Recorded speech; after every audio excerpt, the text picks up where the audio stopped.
الحمد لله نحمده ونستعينه ونستغفره ونؤمن به ونتوكل عليه ونعوذ بالله من شرور أنفسنا ومن سيئات أعمالنا من يهده الله فلا مضل له ومن يضلله فلا هادي له ونشهد أن لا إله إلا الله وحده لا شريك له ونشهد أن سيدنا ونبينا وحبيبنا وشفيعنا محمد صلى الله عليه وسلم عبده ورسوله أما بعد فأعوذ بالله من الشيطان الرجيم بسم الله الرحمن الرحيم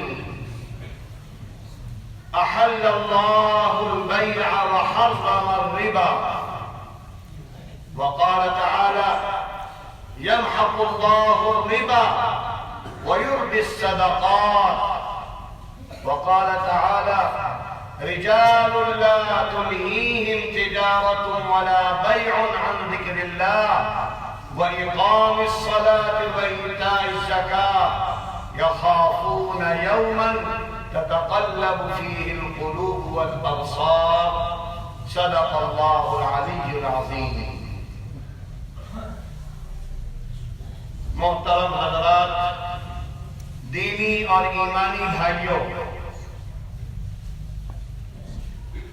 اسلام کے جو بنیادی شعبے ہیں ان کا تذکرہ چل رہا ہے.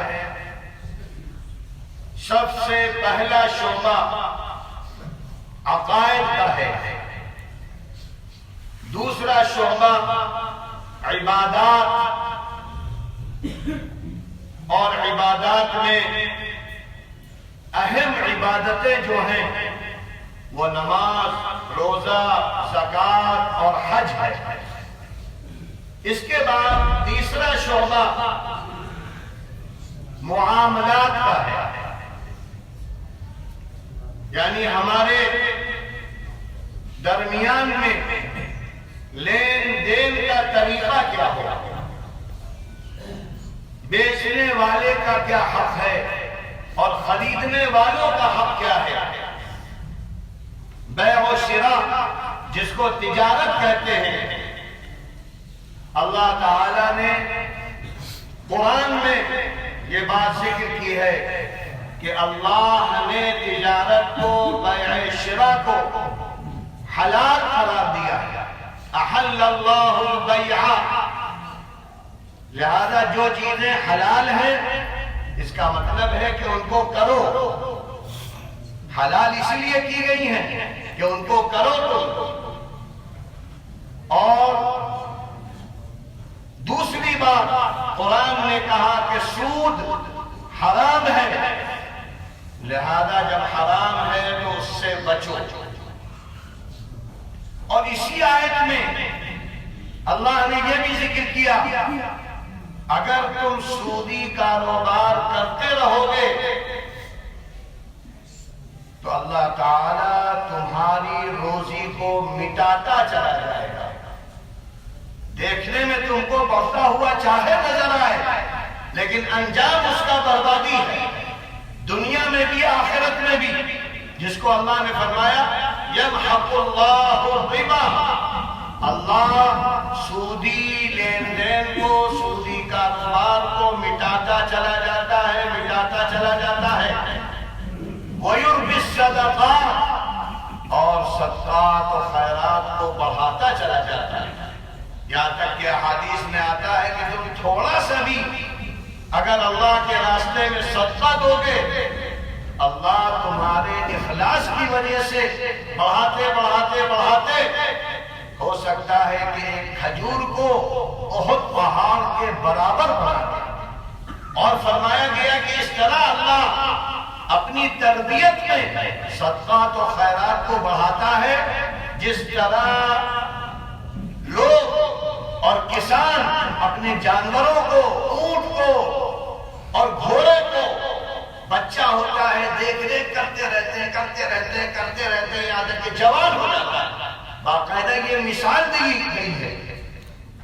تو اس لیے ہم کو چاہیے کہ ہم رزق حلال کے لیے بیع و شراء، خرید و فروخت اور تجارت کریں، کیونکہ حلال روزی اس کا کمانا فرض ہے، اس لیے کہ اللہ نے دنیا کا نظام ہی ایسا بنایا ہے کہ آدمی بغیر کھائے پیے دنیا میں رہ نہیں سکتا۔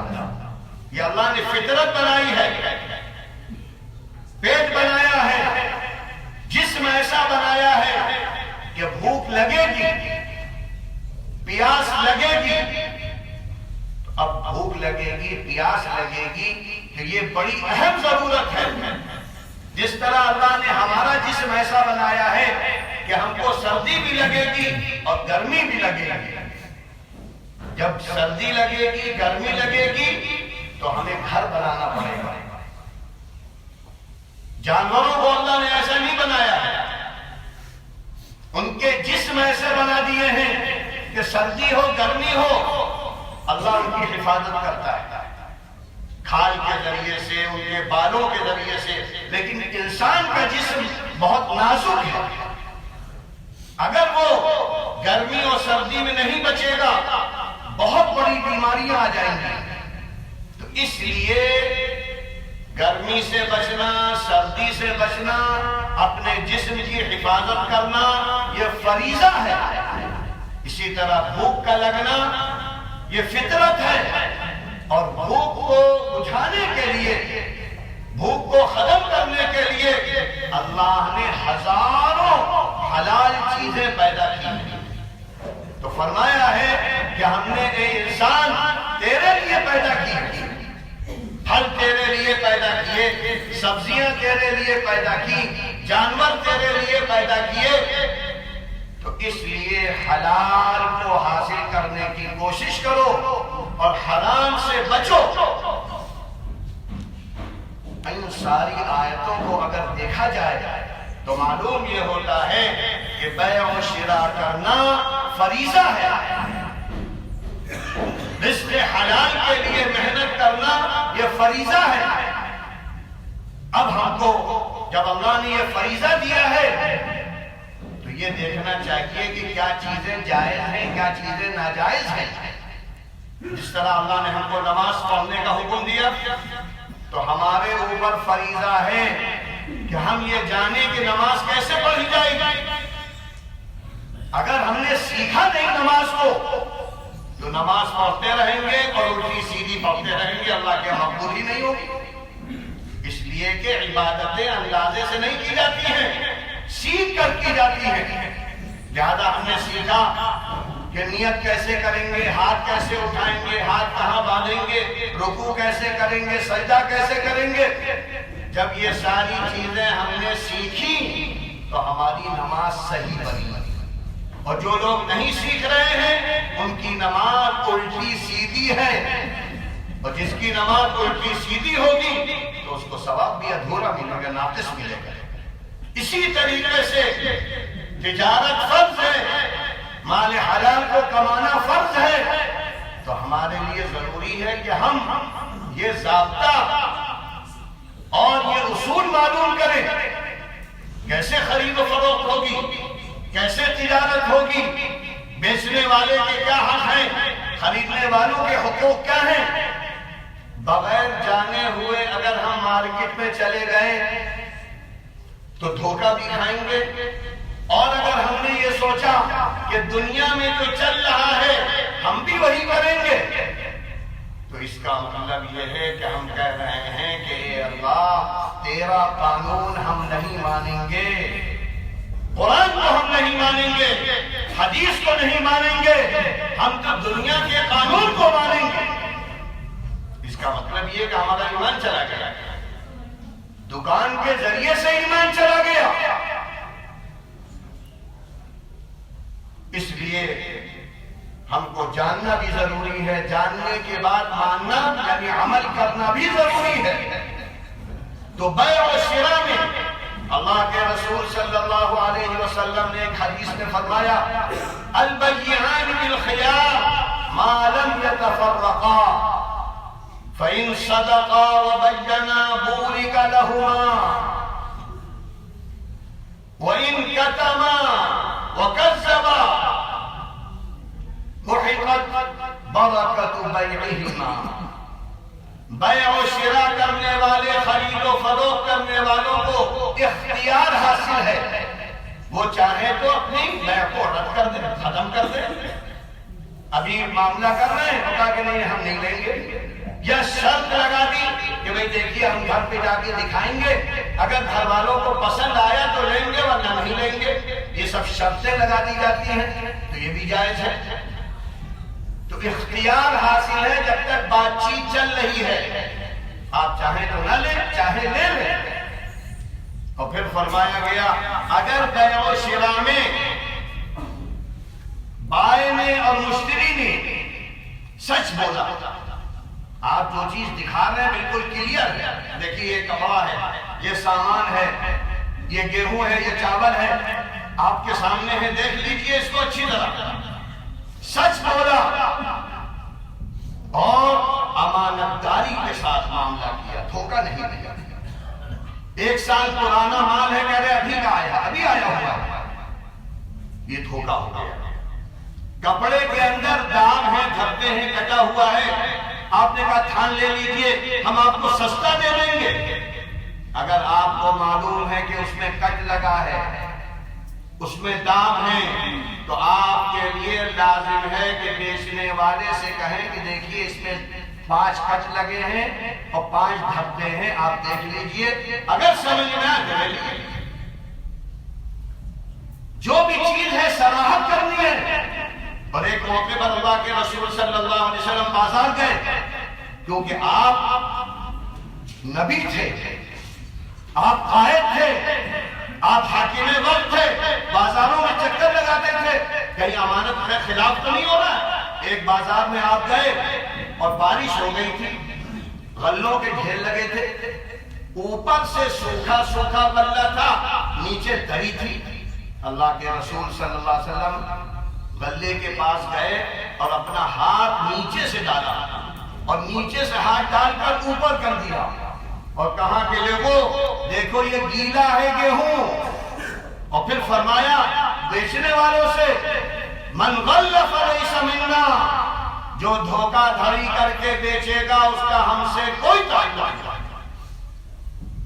ہم سے کوئی تعلق نہیں۔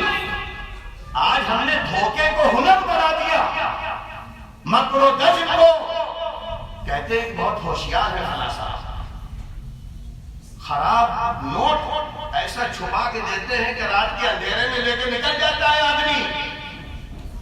تم نے یہ جو دھوکے سے کسی کو نوٹ دیا، یہ جو دھوکے سے تم نے جو کسی کو سامان دیا، اپنے لیے جہنم تیار کیا۔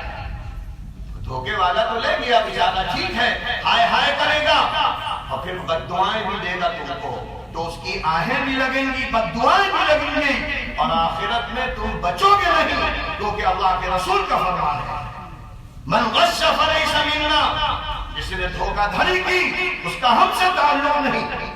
جیسی چیز ہو ویسے بیچو، خراب ہے تو خراب کہہ کے بیچو، 2 سال کی ہے تو 2 سال کہہ کے بیچو، تازی ہے تو تازہ کہہ کے بیچو۔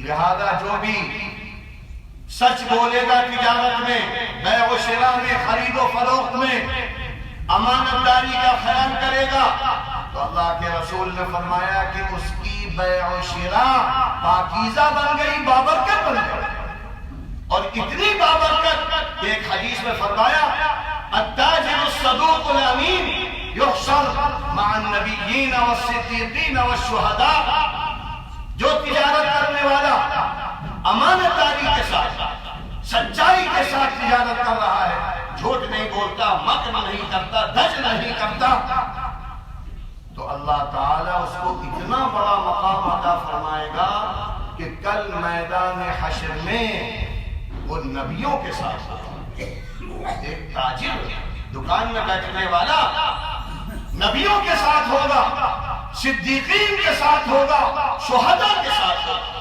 کتنا بڑا مقام ہے، جو مقام ہم کو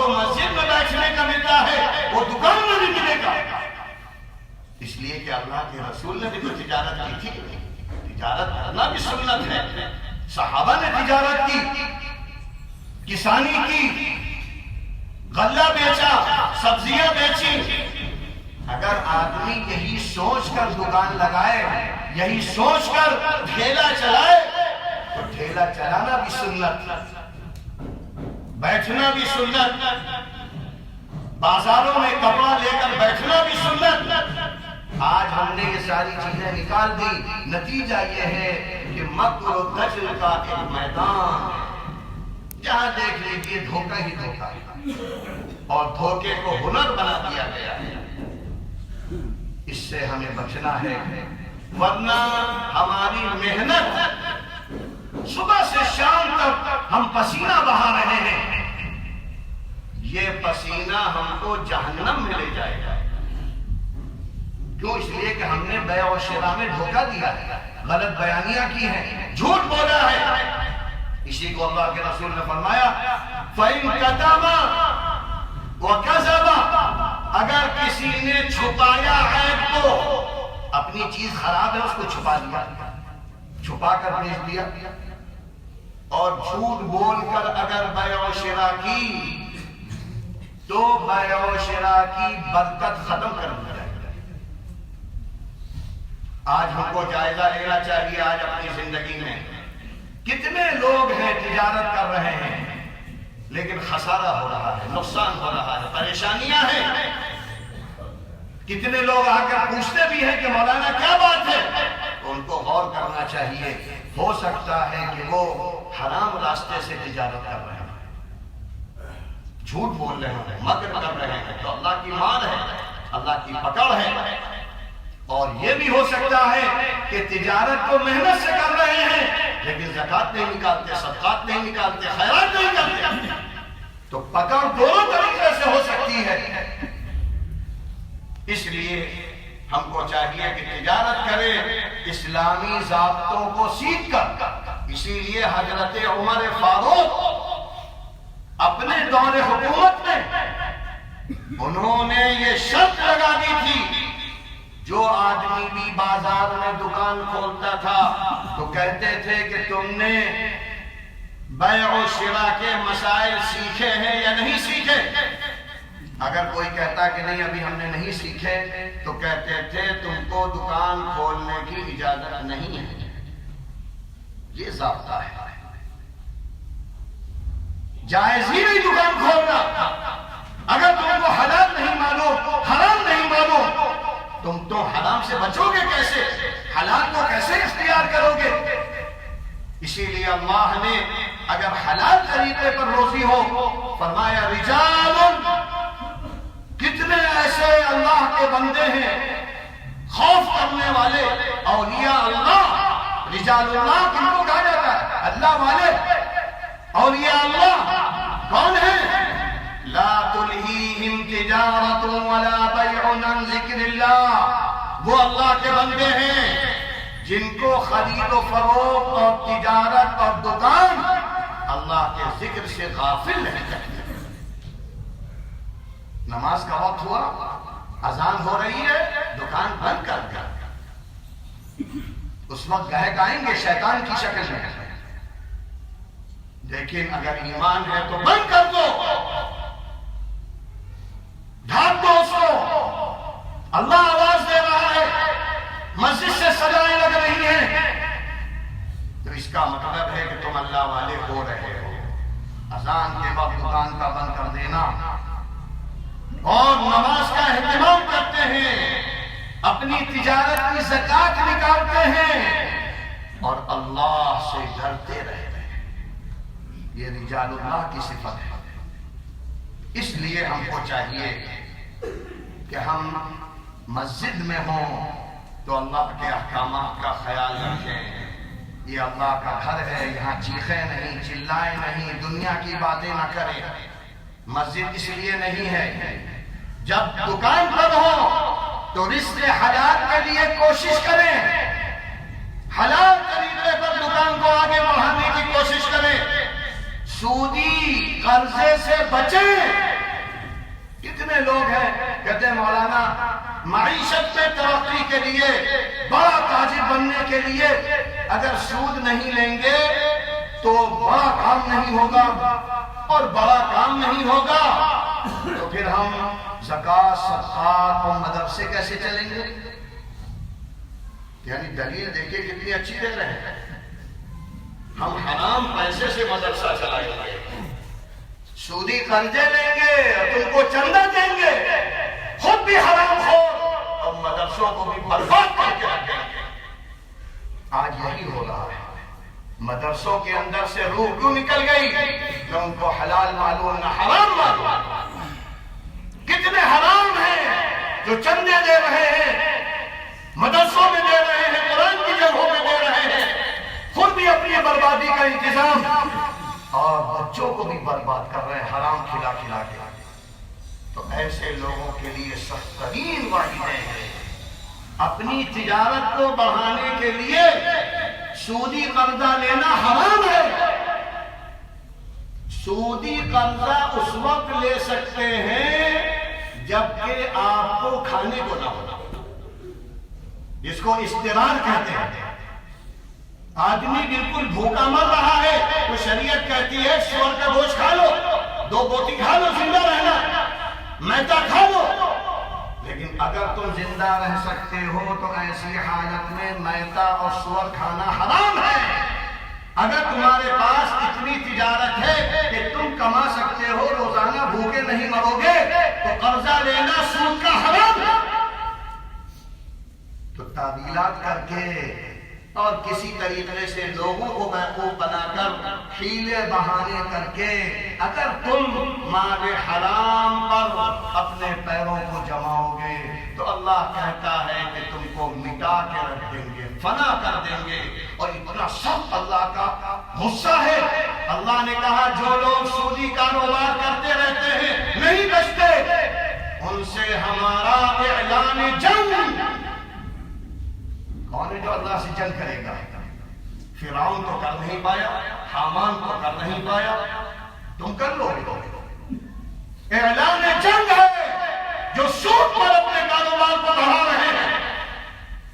اللہ تعالی ہم سب کی حفاظت فرمائے اور اس نے حلال کے لیے حلال راستے کھولے، ہماری تجارت کو، بیع و شراء کو حلال بنا دے، تاکہ یہ فریضہ بھی اس طرح پاکیزہ بن جائے جس طرح ہم مسجدوں میں آ کر نماز پڑھتے ہیں، روزے رکھتے ہیں، اسی طرح تجارت بھی ہماری قرآن و حدیث کے اصول کے مطابق ہو۔